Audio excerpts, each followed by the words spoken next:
In this video, I'm going to show you how to export source code files from Lovable.dev.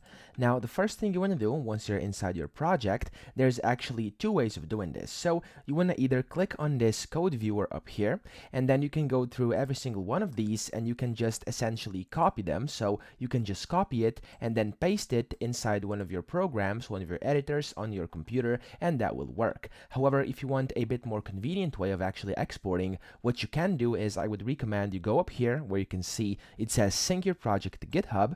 Click on that and click connect to GitHub. And then over here, again, you want to connect GitHub, and you'll see it's going to open up in a new window over here. You will have to essentially just authorize this. There we go. And then after a few seconds, you're going to get redirected over here.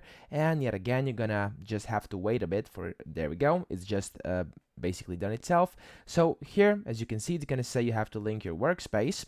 And then once you basically do this, you can just either quit out or you can just add that. And after you do this, you have to first connect the project. Okay, so as I said, once your GitHub is connected, you will have to then connect the project as well, and then you'll have to add your organizations over here. So if I just go over here, you'll then have to basically install and authorize for all repositories or just for the selected ones. This is completely up to you. And then you'll have to put in your password for your sign in inside your GitHub account. There we go. And then this is going to start connecting again, and then you can press continue over here, and then you can press connect.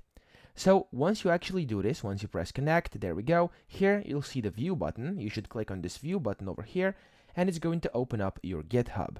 Now inside the GitHub, you'll see this is now your basically a cloned repository which was connected from Lovable, and you want to just click on code over here, click on download zip, and then this is going to download a zip folder of your entire code over here, and that's pretty much all you have to do. So that's pretty much it. I hope this video helped you out. If it did, please subscribe to the channel and help me out as well.